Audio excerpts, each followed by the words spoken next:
তিনি দৃষ্টির আয়ত্তে নন, দৃষ্টি তার আয়ত্তে। তিনিই মহান আল্লাহ, তাকেই খুঁজি প্রতি মুহূর্তে। আসসালামু আলাইকুম। জীবনের কোনো এক মুহূর্তে হয়তো আপনার মনেও একটি প্রশ্ন জেগে উঠেছিল, আর সেই প্রশ্নটি হচ্ছে সৃষ্টিকর্তা আল্লাহ তাআলাকে কে সৃষ্টি করেছে এবং তার আগে কি ছিল। বেসিক্যালি এই প্রশ্নটা আমার মনেও অনেকবার জেগে উঠেছে এবং আমি জানি আপনাদের অনেকের মাঝেই এই প্রশ্নটা কম বেশি উদ্ভব ঘটেছে। এবং এই প্রশ্নটা হচ্ছে one of the most common প্রশ্ন নাস্তিকদের। এবং এই প্রশ্নের উত্তর কোনো নাস্তিককে দেওয়ার আগে, কাউকে বলার আগে নিজেকে বিষয়টা ভালোভাবে বুঝতে হবে যে আসলে বিষয়টা কি। বেসিক্যালি আমরা সৃষ্টিজগৎ, ধরুন মানুষ থেকে শুরু করে অন্যান্য যত পশু পাখি রয়েছে, সবার কিছু মৌলিক বৈশিষ্ট্য রয়েছে। যেমন আমরা খাওয়া দাওয়া করি, আমরা ঘুমাই, আমরা পেশাব পায়খানা করি, বলতে পারেন এগুলো হচ্ছে আমাদের কিছু মৌলিক বৈশিষ্ট্য। ঠিক তেমনই সৃষ্টিকর্তা অর্থাৎ আল্লাহ তাআলার একটি মৌলিক বৈশিষ্ট্য হচ্ছে তার কোনো শুরু শেষ নেই, তার কোনো আদি অন্ত নেই। এখন আপনার মনে হতে পারে যে ভাই, এটা কি করে সম্ভব যে কারো কোনো শুরু থাকবে না? এটা কি করে সম্ভব? নিশ্চয়ই একটা শুরু রয়েছে। আসলে কোনো শুরু শেষ নেই সৃষ্টিকর্তার, এটা সম্ভব, এটা অবাস্তব কিছু নয়। বেসিক্যালি কোনো কিছুর সৃষ্টি, কোনো কিছুর ধ্বংস, কোনো কিছুর উন্নতি, কোনো কিছুর অবনতি, এগুলো শুধুমাত্রই সৃষ্টি জগতের সাথেই জড়িত, সৃষ্টি জগতের ক্ষেত্রেই প্রযোজ্য। এগুলো কখনোই সৃষ্টিকর্তার ক্ষেত্রে প্রযোজ্য নয়। সৃষ্টিকর্তা আল্লাহ তাআলা এই সমস্ত বিষয়ের অনেক ঊর্ধ্বে। যদি তর্কের খাতিরে আপনার কথা আমি মেনে নেই যে সৃষ্টিকর্তা আল্লাহ তাআলাকে অন্য কোনো সৃষ্টিকর্তা তৈরি করেছেন, নাউজুবিল্লাহ, তখন আপনি আমাকে প্রশ্ন করবেন সেই সৃষ্টিকর্তাকে তাহলে কে সৃষ্টি করেছে? আমি যদি বলি তাকে অন্য কোনো সৃষ্টিকর্তা তৈরি করেছে, তখন আপনি বলবেন তাহলে তাকে আবার কে সৃষ্টি করেছে?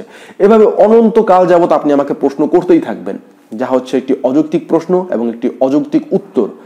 বেসিক্যালি এই বিষয়টা দেখেই আমরা বুঝতে পারি যে কেউ না কেউ সর্বপ্রথম ছিল, তার আগে আর কিছুই ছিল না। এবং সেই কেউ না কেউ একজনই হচ্ছে আমাদের সৃষ্টিকর্তা আল্লাহ তাআলা, যার মতো আর কেউ নেই। তিনিই হচ্ছেন নিখিল বিশ্বের প্রতিপালক। এখন আপনি বলতে পারেন যে ভাই, তাহলে আমরা কেন বিষয়টা বুঝতে পারছি না? আমরা তো আমাদের জ্ঞান দিয়ে যেটা বুঝি যে আসলে কোনো কিছু সৃষ্টি আছে, কোনো কিছু শুরু আছে, আমরা তো আমাদের জ্ঞান আমাদের এটাই বলে।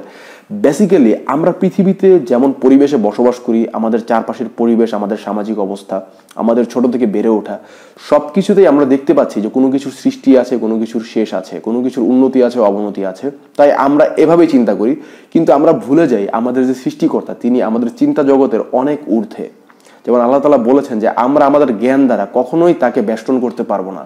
মানে আমরা কখনোই আমাদের চিন্তা শক্তি দ্বারা আল্লাহ কেমন, আল্লাহ কি, এটা নিয়ে আমরা কোনোভাবে ভাবতেই পারবো না, আমরা কোনোভাবে ধারণাই করতে পারবো না। আমরা যা ভাববো সেটাই সৃষ্টি, সেটা কখনোই সৃষ্টিকর্তা না। যেমন এই বিষয়টি আপনারা যদি হিন্দু ব্রহ্মসূত্রে পড়েন, সেখানেও দেখবেন যে আল্লাহ তাআলা বলেছেন যে সৃষ্টিকর্তা কেবলই একজন, তার মতো আর কেউ নাই, নাই সামান্য পরিমাণও নাই। অর্থাৎ আমরা যেটা চিন্তা করবো সেটাই সৃষ্টিকর্তা না, আল্লাহ তাআলার মতো কিছুই নাই। এই বিষয়টি পবিত্র কোরআনের সূরা ইখলাসেও বর্ণিত হয়েছে, ওয়ালাম ইয়াকুল্লাহু কুফুয়ান আহাদ, তার সমতুল্য আর কিছুই নেই, তার মতো কিছুই নেই।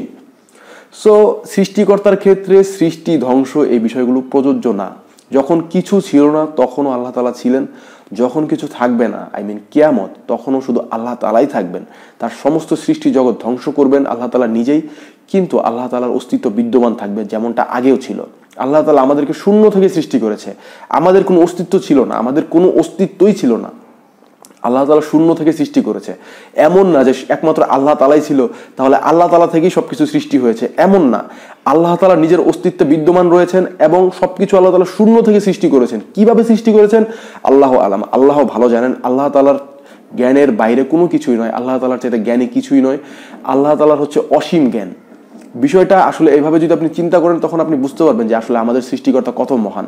আসলে আমরা যারা এই বিষয়টা নিয়ে চিন্তা করি, বা নাস্তিকরা যে প্রশ্নটা করে থাকে, আসলে যারা এই বিষয়টা নিয়ে পথভ্রষ্ট হয়ে যায়, তাদের মানসিক অবস্থাটা হচ্ছে এমন যে তারা সৃষ্টিকর্তাকে নিজেদের স্তরে নামিয়ে নিয়ে আসে, সৃষ্টিকর্তাকে সৃষ্টির স্তরে নামিয়ে নিয়ে আসে।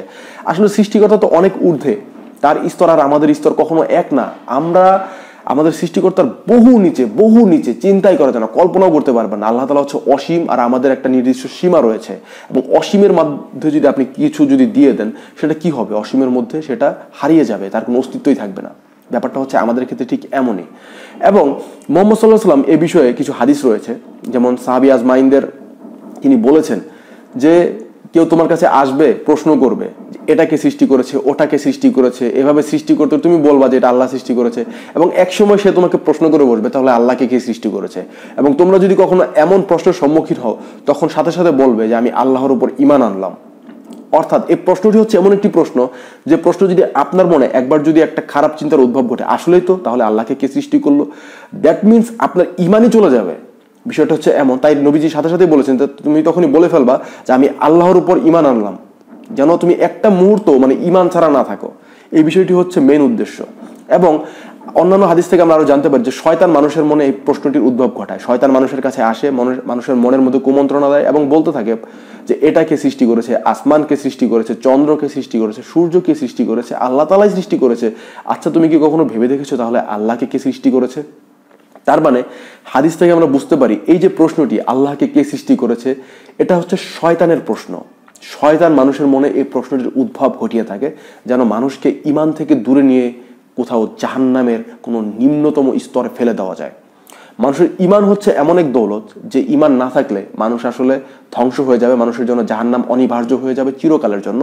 এবং শয়তানের মিশনই হচ্ছে এটা, মানুষকে চক্রান্ত করে মানুষের বিরুদ্ধে মানুষকে একদম বিপদগামী করা, তাকে জাহান্নামী করা। সো এই প্রশ্নটি হচ্ছে শয়তানের প্রশ্ন। এবং আজকের ভিডিওটি থেকে আপনারা অবশ্যই বুঝতে পারছেন যে সৃষ্টিকর্তার কোনো আদি অন্ত নেই, তার মতো কিছুই নেই। এবং আমাদের যে জ্ঞান, এই জ্ঞান দিয়ে আমরা কখনোই সৃষ্টিকর্তাকে পরিবেষ্টিত করতে পারবো না। এবং সত্যি তার কোনো শুরু নেই, সত্যি তার কোনো শেষ নেই, তার আগে কিছুই ছিল না, কিছুই ছিল না, নট এ সিঙ্গেল মোমেন্ট। আমরা যে সেকেন্ডের হিসাব করি, আমরা যে সময় দেখি, সময়ও ছিল না, কিছুই ছিল না। তিনি সব কিছুর সৃষ্টি করেছেন, সময় থেকে শুরু করে সবকিছু তারই সৃষ্টি। আল্লাহ তাআলাই সবকিছু সৃষ্টি করেছেন। আমাদের বিবেক দিয়ে আমরা কখনোই সেগুলো আয়ত্ত করতে পারবো না। এই বিষয়টি নিজের মাথায় ঢুকিয়ে নেন, এবং এই বিষয়টি নিজের মাথায় যখন আপনি ঢুকাতে পারবেন তখন আপনাকে যে যাই বলুক না কেন আপনি প্রশ্নের উত্তর দিতে পারবেন, এবং এই প্রশ্ন নিয়ে আপনার নিজের মধ্যে অন্তত ঈমান নিয়ে কোনো সমস্যা হবে না। আশা করি বিষয়টা বুঝতে পেরেছেন। এবং যদি বিষয়টা আপনার আরও কোনো কনফিউশন থাকে অবশ্যই আমাদের এই ভিডিওর কমেন্ট সেকশনে আপনি কমেন্ট করে জানাতে পারেন, সেগুলো হয়তো আমি ইনশাআল্লাহ ক্লিয়ার করার চেষ্টা করব। সবাই আল্লাহর রহমতে ভালো থাকবেন, আমার জন্য অনেক অনেক দোয়া করবেন। আসসালামু আলাইকুম ওয়া রাহমাতুল্লাহি ওয়া বারাকাতুহু।